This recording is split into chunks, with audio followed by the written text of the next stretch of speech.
listening to Loud on the Set with Kyle and James. A level-headed movie critic meets a loudmouth movie cynic. And action! All right, welcome back to the show. My name is Kyle. This is James. And today, James, what are we doing? Arrival.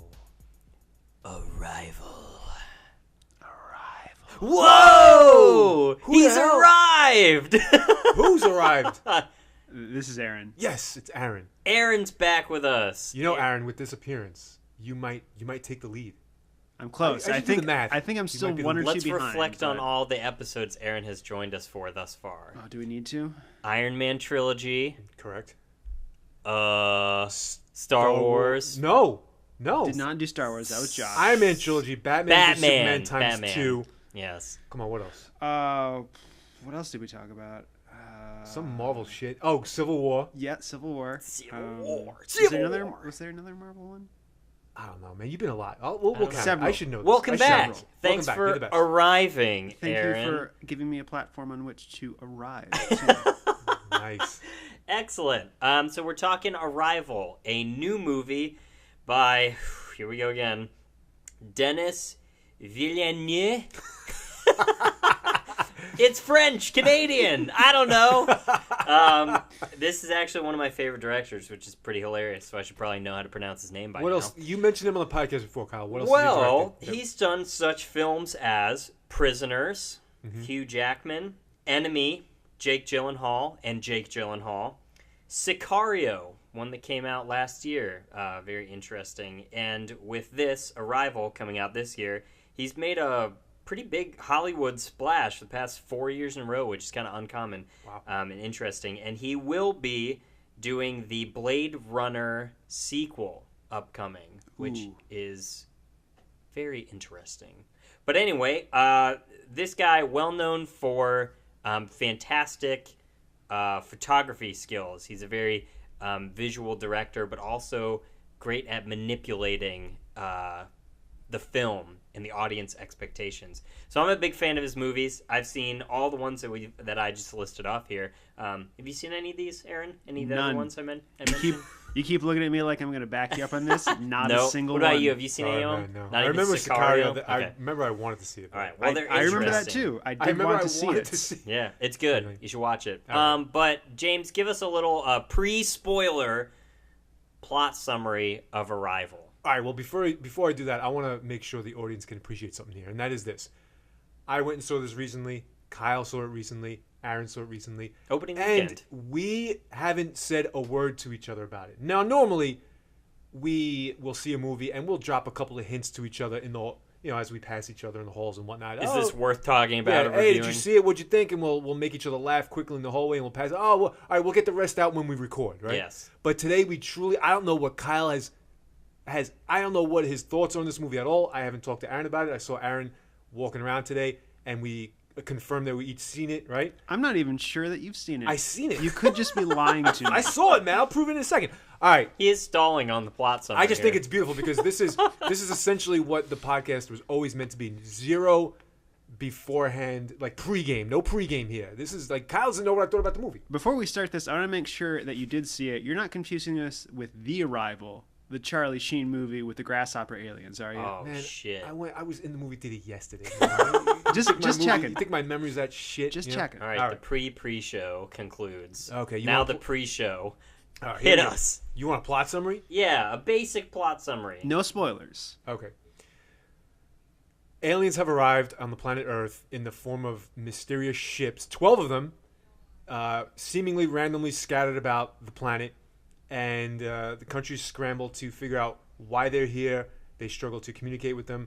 They're trying to figure out what's their purpose on Earth, and the United States team recruits or enlists the help of a linguistics professor by the name of, what's her name? It's Amy Adams' character. Her name is Louise.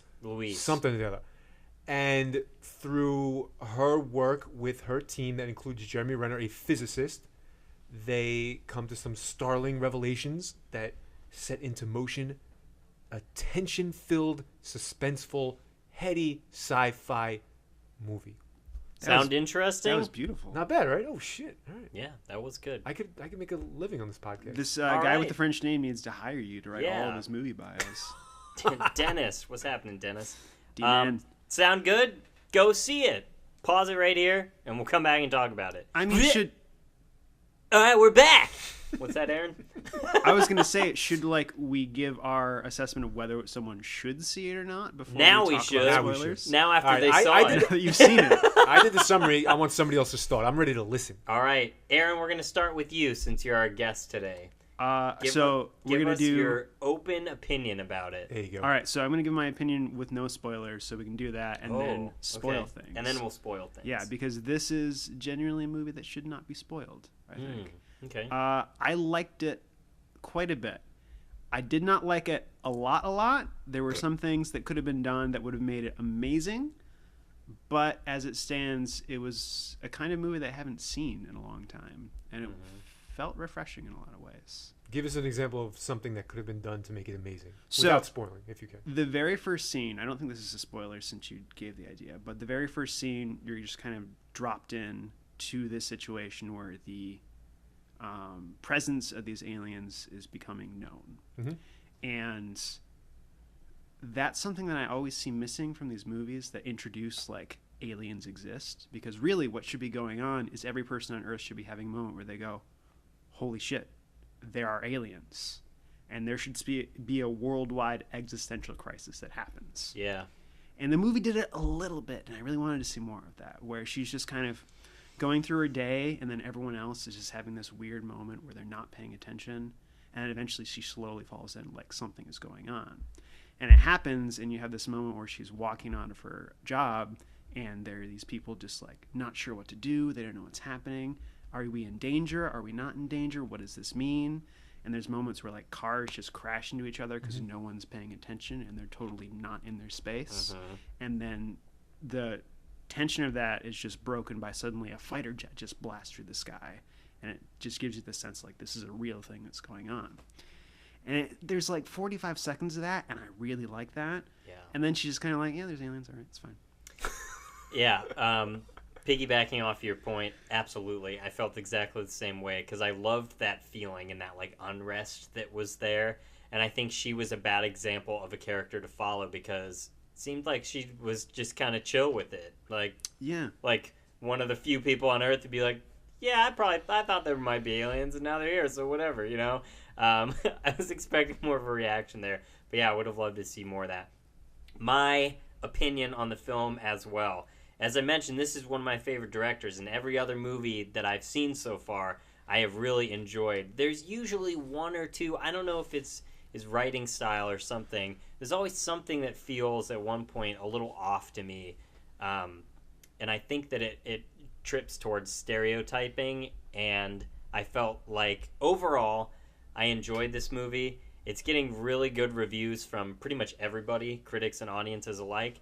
And I don't necessarily know if it lives up to that for me. I really don't think that I enjoyed it as much as the other films that I've seen. I think all in all, it was a good idea. It's a new, refreshing take on the alien arrival situation, but it fell too many times into very much a cliche land of stereotype pitfalls. So I was disappointed by that. Visually, it's great. It's simple. Direction-wise and art direction and cinematography and everything, and just overall storytelling was done in a really unique way, and I enjoyed that. Excellent. James? Well, I will say that I thought this movie was, it was all right. Side! I will second what you said in that the reason I went to go see this is because I got suckered in by the advertising. I think at one point I saw an advertising on some screen somehow. I don't even have a TV. But at some point it said, Rotten Tomatoes has it anticipated 100%, before it comes out. Before the movie comes out, they'll give it a pre-ranking, right? And it had it 100%. I was like, oh, shit. Just like every movie that isn't made by Michael Bay. Yeah, does it? Oh, so I fell for that shit. Yeah. Anyway, so I think I got a little caught up in that hype. And yeah, I'll agree with you, Kyle. I think it is a little bit too much hype because I thought it was all right. Definitely lots of care, very focused. Cinematography is beautiful and simple visuals. In fact, I think there were some practical visuals even. If you watch the credits, I think they said that they were there wasn't necessarily CG heptapods. Anyway, we should some look that model up. work in it. There might be there might be some model work in there. Lots of great tension and suspense building without a blitz of just obscene special effects and all that stuff. But yeah, I would like to know what you mean by that, Kyle, when something seems a little bit off in the writing, like the stereotypes and pitfalls, because to me, it was the point that we're not spoiling yet was to me all right, I'm there, but it's kind of like pulling away from me enjoying the movie because now I'm just sitting here playing a little bit of a figure-out game. I don't know if that makes sense without spoiling it. I think it does. It didn't hit me so strong. The moment of the revelation of what we don't want to spoil yet didn't quite. I didn't have that moment. You know, the moment of the sixth sense. Because there was a lot of things building to it, and not as much of just like a shock point moment to it. Exactly. It wasn't really disguised in a way that was like, Sixth Sense. Boom. Yeah. There's your thing. It was. See, that was more of a build. Let's spoil from here on out. I want to say one more thing. Is that the movie? Pre-spoil. This was like a positive and a negative point for me. It's very slow. Yeah. Yes. Pedantic? No. Pedestrian? Pedestrian. Pedagogic? It's paced very slowly, yeah. Yes. And so it was frustrating at some points because it was so slow. I felt like I wanted more things to happen because, like, going back over the events of the movie in my head, you can summarize this pretty succinctly in 5 or 6 points. Like, this happens, this happens, this happens, this happens, it's done. But I also liked that because it had that slow motion, you could really appreciate the things that were going on and take them in. And so if it's someone who's going in expecting some crazy action-filled suspense drama, not that. Yeah. No. But if you want, just go to Independence Day Resurgence, the best movie ever. Or and don't sneak in and don't pay. Or do that, yeah. But if you want something that's thoughtful, something that's interesting, and something that I don't think it's a new take on the idea, but I think it's a take that hasn't been done in a while. Yeah. This is a good movie for them. Yeah. All right. I read a comparison that it's similar to the movie Signs, in that an alien invasion is used to convey a much bigger point. Yeah. A much more artful and insightful point is being made, and the vehicle is the invasion of the alien. Signs is, of course, entertaining as all hell and has the shock value and all that stuff, whereas this is massive. This is tastefully done and it's artsy, And I do want to mention this before I forget, because I wanted to say this in my opening thoughts, and that is the pacing and the sort of clever, heady sci-fi was done well, and way better than, I can't believe we haven't talked about this yet still, Kyle, but way better than Interstellar, which sucked. Oh boy! All right, we're gonna have to go into fisticuffs. Oh my god! I would watch this 10 times. I would watch this before I would watch it. Yeah, Interstellar's garbage. Wow! But just because of a lot of reasons that we'll talk about. First of all, tangent. Did you guys all get the new M. Night Shyamalan trailer before your film? No. I didn't get any trailers. I saw an early screening of it. Oh, okay. How do you get all these early screenings? You just gotta ask. Got connections, man. Yeah, I talk to you like every day, and you don't fucking hook me up with anything. I'll hook you up. Right, There's a new M. Night Shyamalan film that's about a person with split personality syndrome, whatever. It's bullshit on the thing. It's not even real what they're describing here. He's got 30 personalities living inside of him, and he kidnaps some teenagers and is holding them in this basement, and they have to try and figure out a way to reason with the different personalities and see if they can escape. It just looks like the absolute most steaming pile of shit that we could ever expect from M. Night Shyamalan. I got one word for you. Because he's a hack, as we established way back on the visit. He's a hack. Episode 50, some of the other, 52, no, 54. Identity. Sounds like you just described Identity. That movie with John Cusack. Yeah, Isn't John Cusack in it? Looks way worse. You know what I'm talking about? Have you seen it? I do. Identity's actually pretty good. Uh-huh. I thought no, so. This looks way worse. I'm genuinely amazed that he is still getting work. Me too. Isn't it? I don't know how many just flaming piles of garbage you can conjure up. And someone still says, yeah, you should make my movie. Yeah, you should. It's because that fucking The Visit probably made money. We talked about that, Yeah, right? we The did. tweens are propping them up. The tweens. Sorry, I just want to know if you guys saw that because it looked like shit, but I don't want to even waste any more breath on him. I had the fucking Moana. I had like 3 goddamn cartoons. That doesn't make any sense. Oh my god. All right, we're going to spoil the shit out of stuff. Here we go. Arrival. So, Arrival, I guess all of us kind of are saying, you can go see it, it's pretty good. Yeah, So, if you care about my opinion, being the person you've heard the least from, go see it. go see Good it. time. I would recommend seeing it as well. Yeah, but let's spoil it. Okay, let's go. Spoiler alert! Moving forward. Watch Superman's girlfriend and Hawkeye go draw pictures on an Etch-a-Sketch. What? That's what happened in the movie. Wait, what? Hawkeye and Superman's girlfriend, Lois Lane. Oh, I totally missed that joke. You did. Oh my god, I'm sorry. Rewind it. That's You can messed listen up. to it again and laugh later. All right. So, how do you... All right, so let's start this. Was the twist clear to both of you guys? I've heard some people say that they were confused by what was going on. It was totally clear. I mean, to me, here, I'll just go out. The twist was that the aliens are basically, I don't even know if this is the right term, but fourth dimensional in that they're like, they transcend time with their communications, right? They're omnipresent at all timelines of space-time. Is that what we're That's what's talking implied. about? That's Yeah. what's implied, Yeah, right? yeah. Yeah. I'd say that was pretty easy to figure out. You can't They even kind of describe it. They kind of spoon feed it to you at the end. Well, they do, but let me tell you something. I'll be honest here, because you asked, right? I was a little confused. I'm not going to lie. I'm a smart guy. But when I'm sitting there watching, I was like, all right. And the confusion, I think, was because I started getting a little bit frustrated. Because the explanation, according to a synopsis I read later, and again, the fact that I had to read a synopsis to really clarify everything for me kind of frustrated me. And I was frustrated in the movie because I'm here sitting there figuring out. So I read later that the synopsis says that her studying of the aliens' language, and this is my own words, by the way. Her studying of the alien language resulted in her ability to perceive time in a non-linear fashion. Is Right. that true? Yes. See, now that to me, when I saw that happening, I was like, all right, I don't know if I like that, because what the fuck? For a while, you're thinking that she's just having flashbacks, but it turns out to be flash forwards, and you figure that out, and you think it to yourself, at least I was thinking to myself, well, how the fuck is she able to do that? And then the explanation is because she's studying a bunch of circles. So And so the sci-fi movie breaks down, essentially there are 2 fantastical things to believe in this movie, right? One, that aliens have arrived, okay?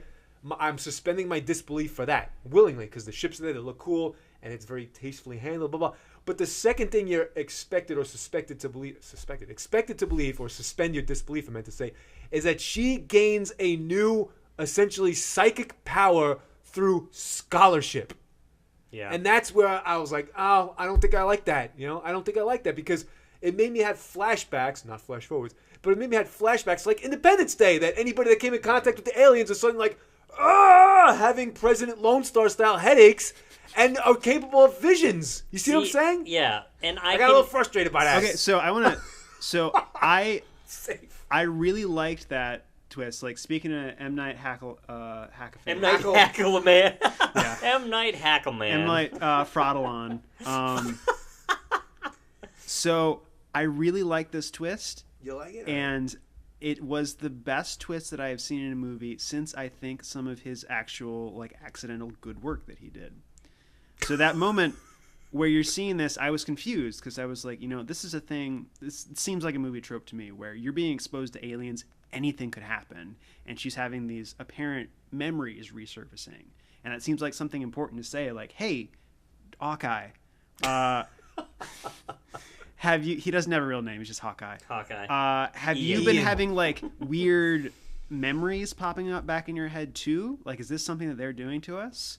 Because she has these moments where she's just having these flashes. And my immediate thought was, why wouldn't you talk about this with him? Like, this Thank is you. such an important thing. But that reveal that these aren't flashbacks, these aren't memories of her past, these are memories of things that have yet to happen. And the moment where it was like that flash of like, oh, Bruce Willis is actually dead, that moment is, I don't understand, who is this child? It's so interesting. I thought all this was telegraphed so hard throughout this movie. So That's I interesting. felt something was I- being telegraphed, but I couldn't when, wait. when we got to the end and she was like calling on the phones and was making stuff happen that didn't. I was just like, Oh, of course. At that point, you should know. no, but I was like, I saw that from the very beginning. Did you? No way. You saw As opposed At to what point? Tell one me. of the first lines of the movie.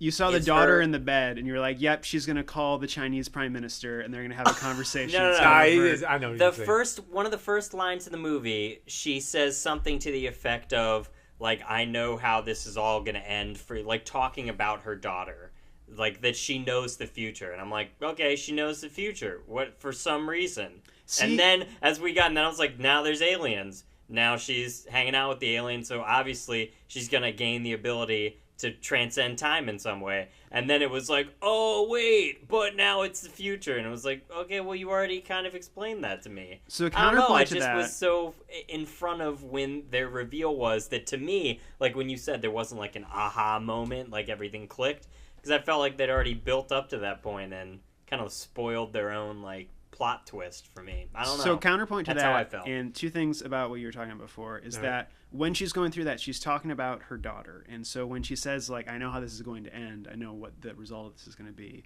my assumption in that was that she had a terminal disease, and Yeah. she means, "I know that you are eventually going to die."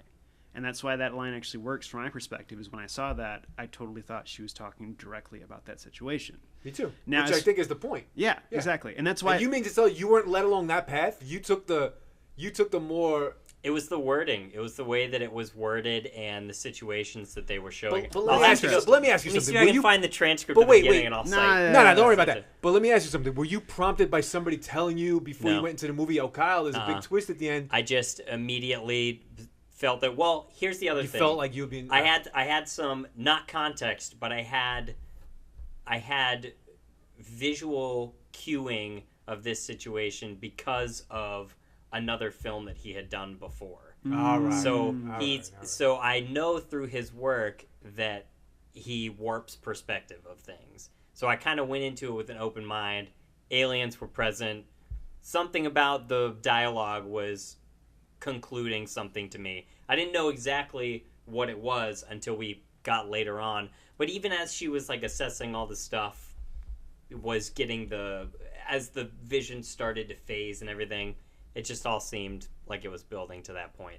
But anyway, so you're gaming the movie based off your experience with the director. Yeah, Well, you were slightly prompted. The other it's like situ- going to a Nolan movie and be like, "Yep, he's gonna have parallel storylines." but going, the other you know? problem is there was so much. They brought in this was my other tipping point. They brought in the physicist guy, and they were like, work with her and solve all these problems. And he basically sat there the whole time going, "Derp," while she figured out everything linguistically. And I was like, well, duh, because they have the super alien technology to show up here with their faster than light travel because they can transcend time space. And that's like, I'm saying this to you as a physicist, so yeah, I'm glad. I'm forgive what I'm saying here. But once you start to make those huge like logic leaps in terms of our understanding, and this guy is, he's just Joe physicist. He's not an alien with these superpowers and everything. It just seemed like he was so outclassed in the situation that their technology had to be something that was new and revolutionary, like in time travel or some bullshit. All right, I like feel like I have to do the Arrival Defense Force now because I have to counter some of these points. So, But wait, let me make one Oh, quick point. all right. I haven't go even ahead. addressed my main problem with the movie because We'll I get love there. all All right, we'll that. get there. I love the flash forwards. and Just everything real like quick, that. real quick. Yeah. You're saying that you saw this thing telegraphed from a mile away. That's the way I felt about Interstellar. Interstellar to me was way more telegraphed. I got angry, if you remember my story about yelling at the people in the theater when like, "Oh my god, it was him." I go, "Yeah, of course it was, you moron." Have you been watching? All right, go ahead, Aaron. Go ahead. Yeah. all right, so the point that you're having trouble like getting your disbelief to work here, they set up this entire twist with two important scenes.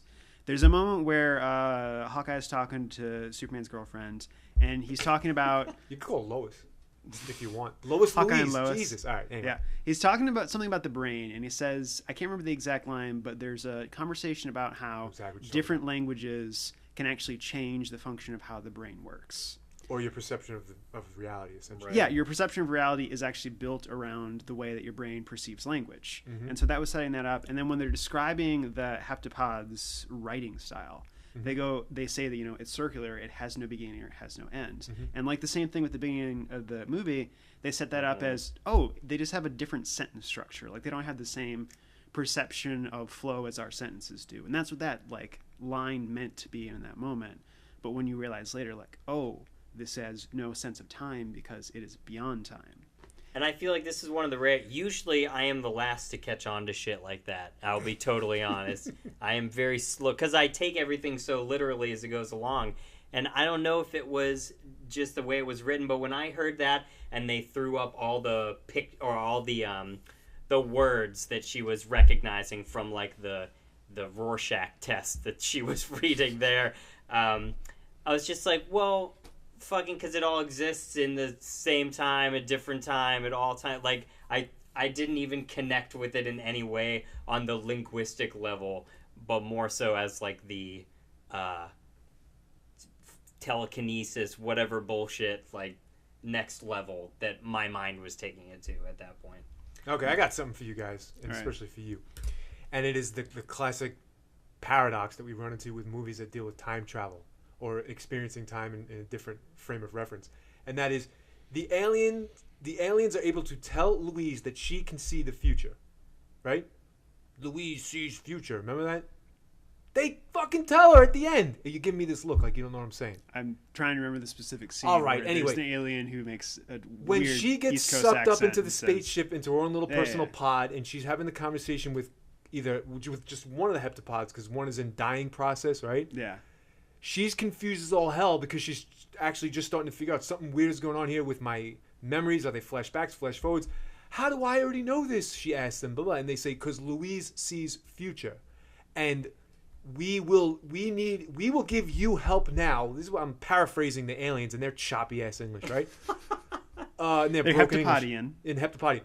We will give you help now because we will need your help in 3,000 years, right? Mm-hmm. Fine. And then we learn, of course, that she has foresight. She could see the future. She could see the Chinese nut job given the telephone number and here's what you told me on the phone, blah, blah.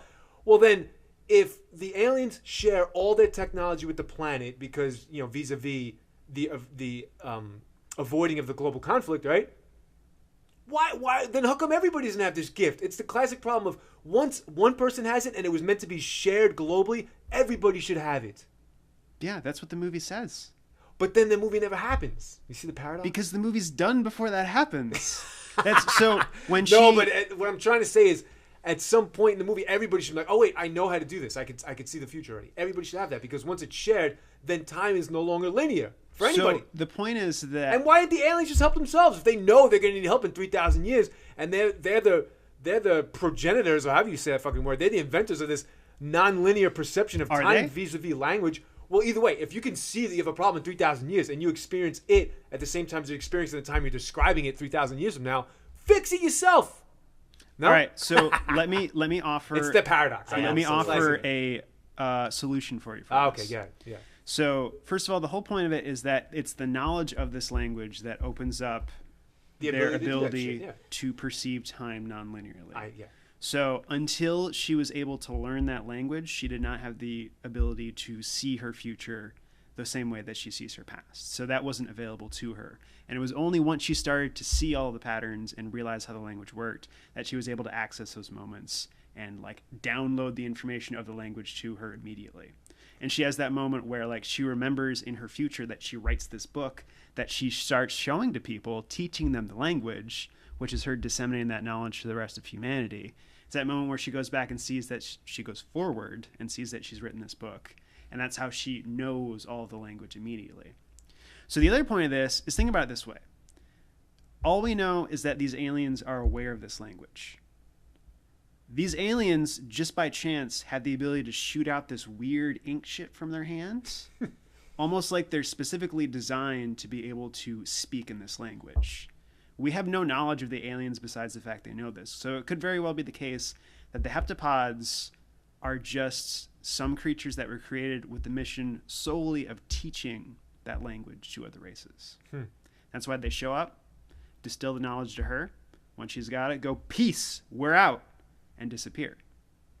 And so the whole point is that they are spreading this information, giving her this gift, giving humanity this gift. and all the things play out exactly as they should so that that information can be transferred, and as soon as it has, they're done. The more interesting thing, the more like horrifying thing is the movie that happens after this is suddenly the world realizing, oh, free will is a lie, nothing is true because time is predetermined and everything already exists. So nothing I do actually matters because that's the way it's always been and always will be. That is a more horrifying philosophical quandary that comes up in this story that they just go, well, we'll stop before that happens. Interesting. Kyle, you see what I'm saying? You wanna know what right? the worst you part of the didn't address movie the was? paradox, but whatever. Oh, what's the paradox? The paradox is like any other movie that has time travel. Once you have time travel, you render moot everything that happened before Right. it. But this is not time travel. It is, though. All I'm saying is this. I understand you're a movie maker, so you want to tell a story. You want to tell a story of how one could theoretically arrive at non-linear time experience. But once you gain that experience, then the previous version of the universe where you didn't know how to do it doesn't exist anymore. That's the paradox, and there's no answer for that. The point, So, there is an answer to that. The No, point is there that isn't. at this point the movie takes place, she is the only person who is able to understand this. yeah, but as soon as she does understand it, then she's never the person who didn't understand it. Exactly. But they try and backtrack Anyway. that by showing like the scenes where once she comes into contact with something, then she knows she already did it in some like weird like unlocking, you know, The way- pathway. But that's all bullshit because The way I understood it is that once you have this understanding, you can see future events. You can recall them the same way you recall memories. Your future and your past are equivalent. So it's essentially the same as like remembering something that hasn't happened yet. So if you don't have that ability yet in normal time, you can't remember those events yet. And so you have to learn the language first. And at that point in time, she's the only one who knows the language. Ian, or Hawkeye, whatever his name is, should have a little bit of that, but they don't really touch on that. Yeah, And no why one does it- else on Earth knows it yet. If you go 10 years in the future, yeah, everyone should know this, or lots of people will know this. these are the fun conversations Yeah. that movies like this put out that are fun to talk about, but there's no answer right Exactly, or wrong yeah. any which way. So Do we want to have a not fun conversation? no, Is that where this is I going? present No, to let's you have fun, man. the worst part of the movie for for me and what took it down to where it is in my book. Maybe, okay, so I think Everything was great. we've all been pretty positive. Yes. We should all pick like the moment that was the worst part Yeah. and see if it's the same. Here it is. Okay, think about it for a second, and then I'll tell you what mine is. Ready? You fucking ready for this? I got mine. When she starts to learn the language and decipher the language with the aliens.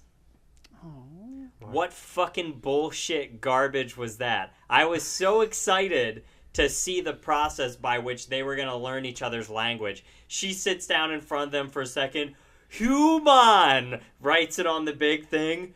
Human! Points to herself. A minute later, takes off her suit. Now she's Louise. Points to her. Whoa, she took off her suit. She's Louise.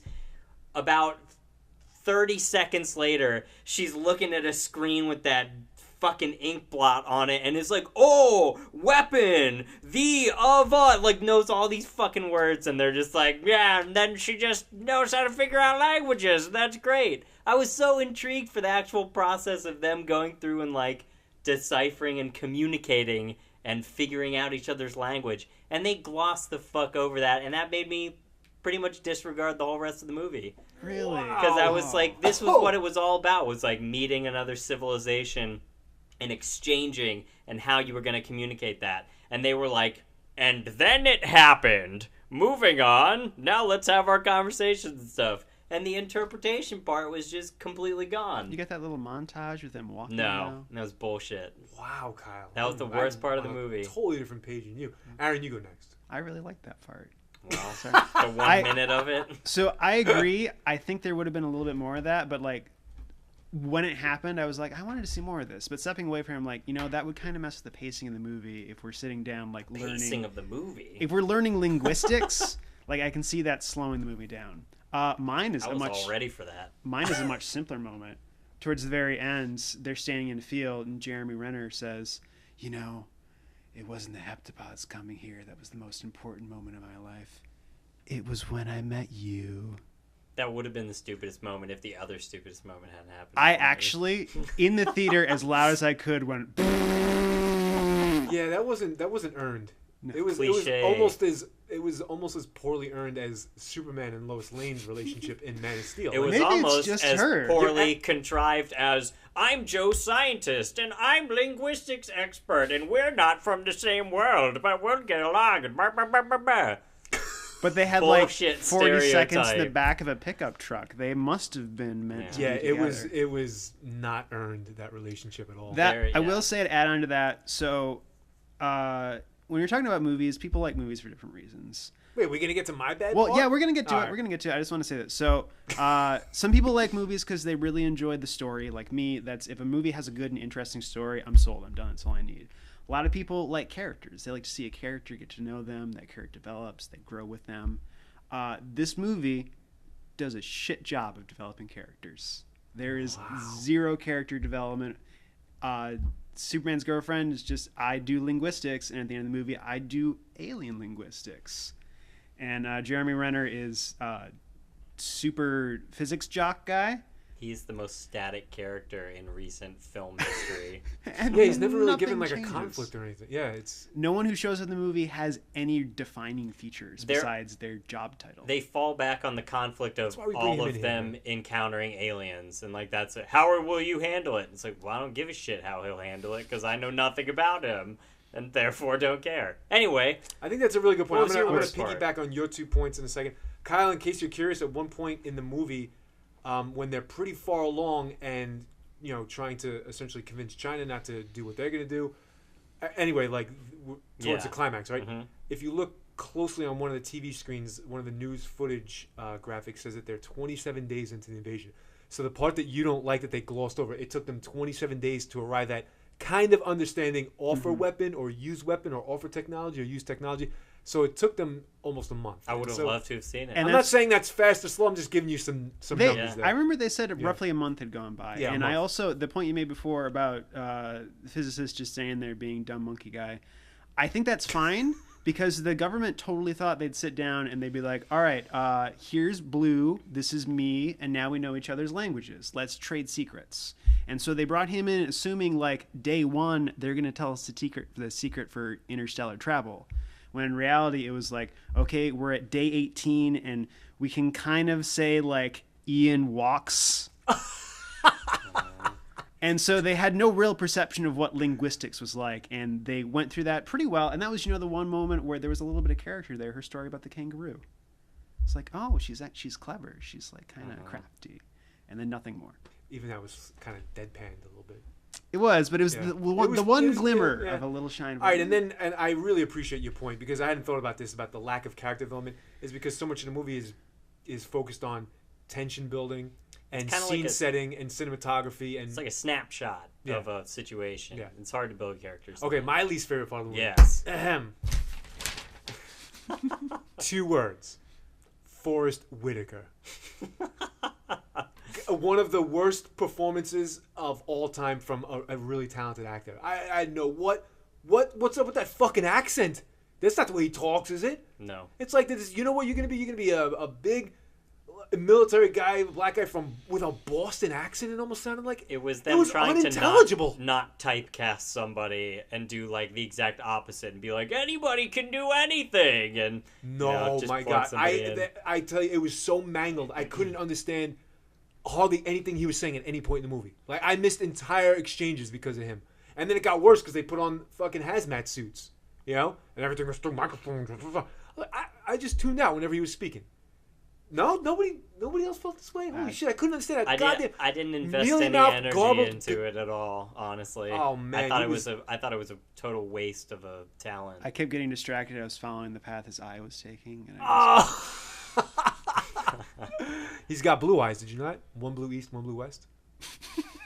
You never heard that before? Anyway, with all apologies, you're usually great, but holy, I don't know what direction you were given in this movie, Forrest, but it was terrible.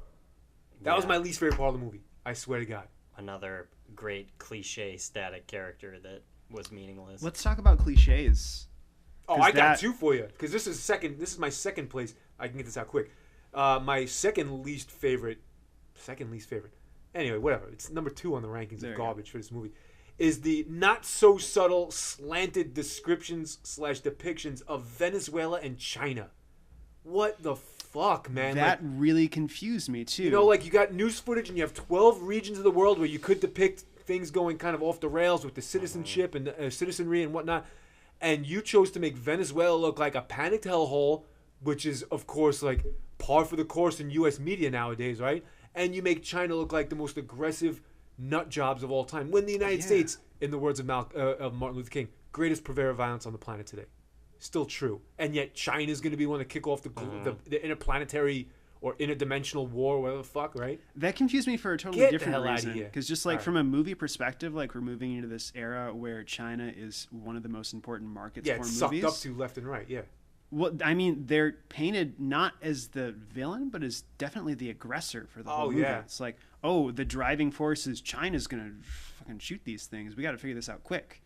And like that won't do very well with the Chinese market. Like them saying that China is the bad guys. So that just confused the Compare hell that out to of their me. depiction of Independence Day, where, Oh, they go out of their way, they stumble all over them. So like, China has played a very important role in some of the best fighter pilots. It's so awkwardly shoehorned in. Even Iron Man 3, right? Look, the Chinese the only moon doctors base that can help is- Iron Man remove his fucking chest plate, and I'm bringing this up because you were here for Iron Man, yeah. our Iron Man trilogy, are a bunch of Chinese doctors. I'm Get glad the you It's remember. all pandering. Yeah. And yeah, this is the complete opposite of pandering. This is slandering. All right, we're almost out of time, so everybody give your favorite no. part really? of the movie. Holy shit. Did that much time pass already? I wanted to talk about the Talk about it if it's your Go, favorite go. part. well, it's my anti-favorite part. I'll say this and give me a second to think about my favorite part.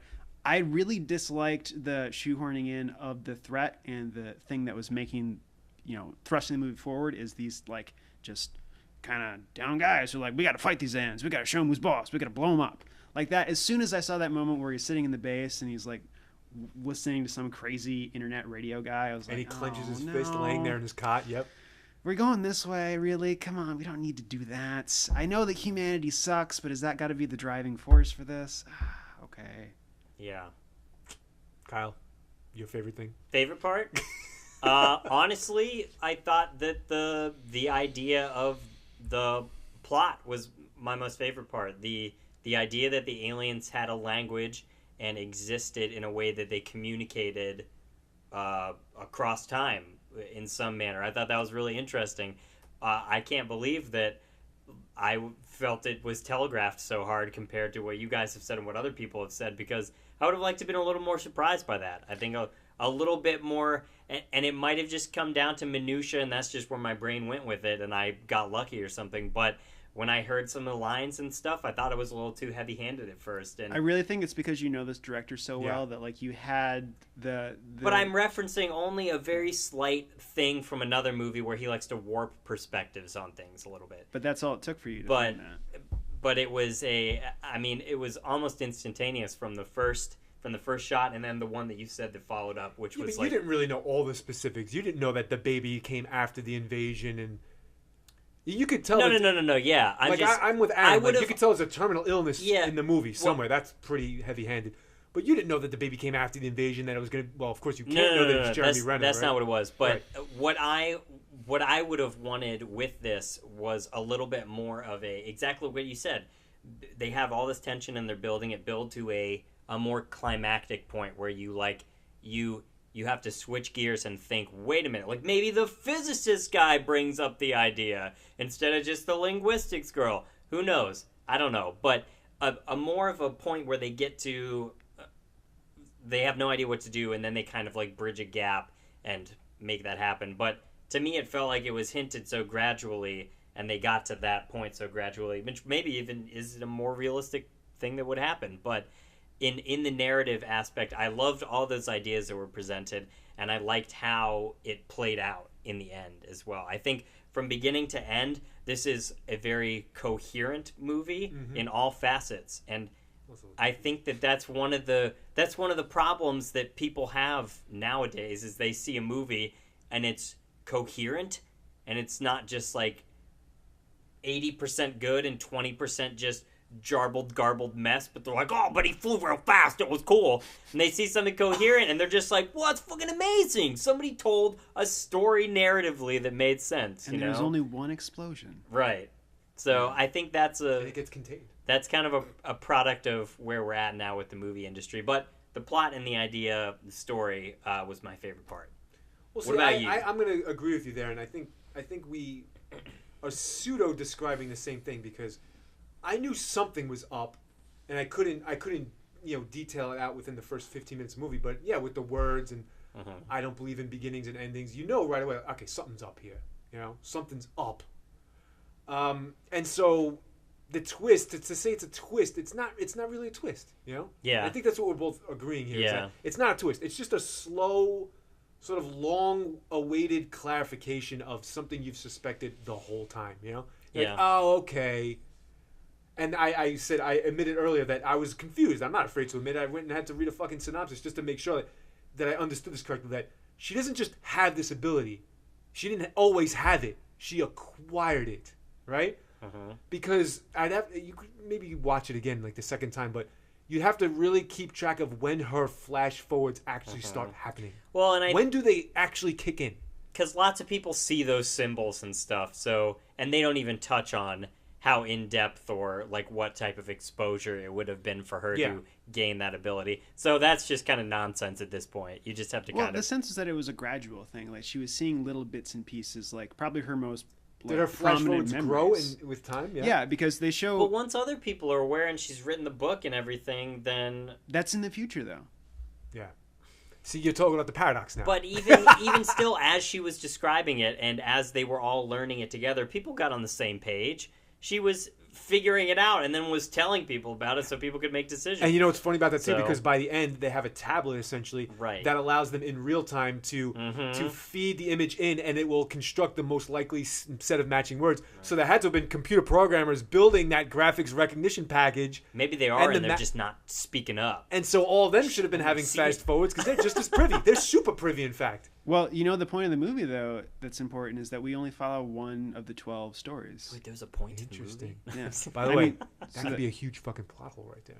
That nobody else was flash forwarding. No. I'm going to close that plot hole right here. I'm going to get the duct tape out, and I'm going to close that hole right up. Damn it. So the big point in the very end, like the thing that kind of collapses all this stuff and actually makes them realize what they have to do is that they make the point that this is one of 12. The information they have, the data they've gathered is 1/12 of what they need. They absolutely have to work with the other 11 groups to be able to get this. So there's 11 other stories going on that we have no access to besides those moments where you see the wall of screens. And so it could very well be the case that there are 11 other linguists in different parts of the world who are having those flash forward moments. It's just that she was the one that bridged that gap and brought everyone together. Did they even ever say when they brought the stuff together at the end and like... No, when she's meeting with the chairman, like at the dinner? I don't even... No, we're left at the end of the movie with the aliens simply leaving and saying, okay, now go talk to each other, we're out. And the assumption is that over time we will in fact establish those communication channels. Which, by the way, in the movie, it was slightly... The aliens would leave and one country would be like, nah, we'll hang on to ours. I mean, that's slightly that's unbelievable. The point, though. Slightly unbelievable that one by one they'd all be like, fuck it, disconnect. Like, is the global order really that precarious that everybody be like, whoa, fucking Romania just clocked out, us too, boop, remember they all started disconnecting with the exception of like Denmark and like two others, Aaron, what was your favorite part? So, to keep thematically here, that was actually kind of my favorite part, is the sense that the movie has spent so much time just basically telling us, humans are warmongering assholes that ruin everything that good happens to them. Like, that's the theme through the movie. You're seeing all these military guys who are just totally fucking things up, and you see all these other countries just ready to be at war, and then the whole end point of the movie, the point that it closes on, is the only way to move forward is for everyone to work together. And that was, what they had built that up to, that China was a leader. Like, there were other countries that were following China's actions. And so, once China disengages, like, all right, I guess we should stop doing it too. But that point of once she has what is the leader of China? Not the president, the prime minister. The leader of the people's... The head king, emperor, army. Supreme of the People's Republic. I'm so ignorant. People's Republic Army, something like that. Anyway, whatever. The head general, whatever. So when she has the conversation with him and she gets his ear and like reaches him emotionally, and that's when he's like, okay, it could very well be the case that the reason that happens is that we have 11 other people who have gained access to this power and they see the future and they say they do their future magic to convince their own leaders that we have to come together and share this information so that we can actually all figure this out. That's a stretch. I mean, it's a stretch, but the that point all is that all 11 others are simultaneously doing the same thing. Like, an interesting idea. That's the interesting with these time travel movies, though, is that it seems like a stretch that, you know, the moment at which the explosion happened is when they finally got all the information they needed, but it's a closed loop where the heptapods knew exactly what they needed to do to dispel exactly enough information and no more than that, and so they all need to do exactly what's right. It seems like it's kind of a stretch, but that's the thing with time travel. Why wouldn't the heptapods just not let the assholes with the bombs get on the ship? thank you. And with that, we're out of time. We got to give it a grade. Kyle gets the last word. No, we're gonna. He did like the Oh man, that was beautiful. Because I don't even give a shit about any of that stuff. So I'm just saying it to be funny because there's always gonna any type of movie that's got a plot like this is always. That's what I said earlier, man. The unavoidable paradox. So you just gotta leave it alone. But let's put a grade on it. Final word. Aaron, start us off. 6 heptapod feet out of 7. 6 out of 7 heptapod feet. So that's what, a 90%?